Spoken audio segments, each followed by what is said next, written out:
নিঃসন্দেহে ব্যক্তিত্বই হৈছে মানুহৰ প্ৰকৃত পৰিচয়। বাহ্যিক সৌন্দৰ্যই হয়তো চকু জয় কৰিব পাৰে, কিন্তু অন্তৰ্নিহিত সৌন্দৰ্যইহে হৃদয় স্পৰ্শ কৰে। এজন ব্যক্তিৰ প্ৰকৃত মূল্য নিৰ্ভৰ কৰে তেওঁৰ চিন্তা, অনুভৱ আৰু কৰ্মৰ ওপৰত। আত্মাৰ সৌন্দৰ্যই হ'ল সেই পোহৰ যিয়ে আন্ধাৰতো পথ প্ৰদৰ্শন কৰে, যিয়ে সম্পৰ্কৰ বান্ধোনক শক্তিশালী কৰে আৰু যিয়ে মানুহক সঁচাকৈ অনন্য কৰি তোলে। সময় পাৰ হৈ যায়, চেহেৰাৰ সৌন্দৰ্য ম্লান হৈ যায়, কিন্তু মানুহৰ হৃদয়ত স্থান দখল কৰা প্ৰকৃত সৌন্দৰ্য কেতিয়াও ম্লান নহয়। সেইবাবে বাহ্যিক সৌন্দৰ্য খেদি ফুৰাৰ পৰিৱৰ্তে হৃদয়খন পোহৰাই তোলাটোৱে উত্তম। পৃথিৱীত আটাইতকৈ বেছি ব্যৱহৃত কিবা আছে যদি সেইটো হ'ল পুৰুষ। যিদিনা এজনী ছোৱালী সন্তান জন্ম হয় আৰু ছোৱালীজনী যেতিয়া গাভৰু হয়, তেতিয়া মাকৰ শাৰী, ভিন্ন সামগ্ৰী তথা গহনা সকলোৱে পায়। কিন্তু এটা পুত্ৰ সন্তান ডাঙৰ হ'লেই পায় দেউতাকৰ ঋণ, ভায়েকৰ দায়িত্ব, স্বামীৰ কৰ্তব্য। পুৰুষজনে বুজি পোৱা দিনৰে পৰা পুৰুষজনৰ মুখৰ কোমল হাঁহিটো বন্ধ হৈ যায়, দায়িত্বৰ হেঁচাত গৃহস্থ হৈ যায়। মই বা আপুনি কোনো অতি প্ৰয়োজনীয় কোনোবা নহয়।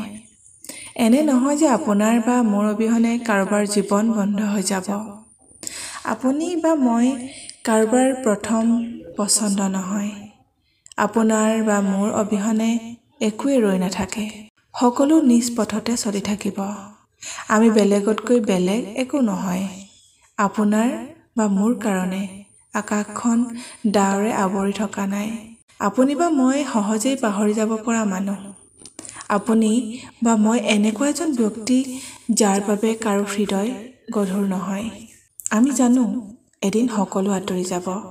আমাৰ অস্তিত্ব কাৰোবাৰ স্মৃতিত ম্লান হৈ যাব। জীৱনৰ আটাইতকৈ কঠিন কামটো হ'ল নিজৰ ভুল বিচাৰি উলিওৱাটো।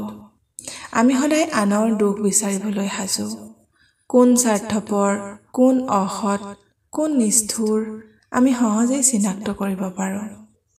সঁচা কথা ক'বলৈ গ'লে আমি নিজেও কেতিয়াবা বাটত স্বাৰ্থপৰ, ঈৰ্ষাশীল হৈ পৰোঁ, কিন্তু নিজৰ দাপোণত ধৰা নপৰোঁ।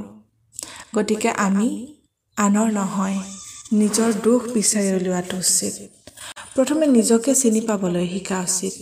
যদি সকলোৱে নিজৰ নিজৰ চিন্তাত ব্যস্ত হৈ পৰে, তেন্তে আনৰ ভাল বেয়াৰ কথা ভাবিবলৈ সময় নাথাকে। নিজকে স্বাধীন কৰি তুলিবলৈ শিকা উচিত। কাৰো বিৰুদ্ধে অভিযোগ, কাৰো পৰা আশা, নিজৰ বিষয়েও আনক একো ক'বলৈ ইচ্ছা নৰখা উচিত। নিজৰ মাজতে অকলে সুখেৰে দিন পাৰ কৰিবলৈ শিকা উচিত। কাৰো লগত কথা পতাৰ ইচ্ছা নৰখাই ভাল। আনৰ হস্তক্ষেপ নোহোৱা এক স্বাধীন জীৱন গঢ়ি তুলিবলৈ শিকা উচিত। দেখিব সমাজখনে আপোনাক আৰু কেতিয়াও কষ্ট দিব নোৱাৰে, আপোনাক আঘাত দিব নোৱাৰে, মুখৰ হাঁহিটো মচিব নোৱাৰিব। মানুহে প্ৰায়ে কয় ভাগ্যত নাছিলেই, সেইবাবে নাপালোঁ। কিন্তু আচলতে সকলো বস্তুৰ মূলতে আছে ইচ্ছা, বিশ্বাস আৰু প্ৰাৰ্থনা। ভাগ্য তেনেকুৱা এটা বস্তু নহয় যিটো কাগজত লিখাৰ দৰে আৰু সলনি কৰিব নোৱাৰি। যদি আপুনি সঠিকভাৱে সম্পূৰ্ণ বিশ্বাসেৰে ভগৱানৰ পৰা কিবা এটা বিচাৰোঁ, তেন্তে সেই প্ৰাৰ্থনাৰ শক্তি ইমান গভীৰ যে ই সকলো সলনি কৰিব পাৰে। ভগৱানে কেতিয়াও সঁচা প্ৰাৰ্থনা শুনি উপেক্ষা নকৰে। তেওঁৰ ইচ্ছাই সকলো। হয়তো কেতিয়াবা বিচৰাখিনি তৎক্ষণাত দিয়ে, নহ'লে অপেক্ষাত ৰাখে, অথবা তাতকৈও ভাল কিবা দিয়ে, বা বিপদৰ পৰা যেনে তেনে হ'লেও আঁতৰাই আনে।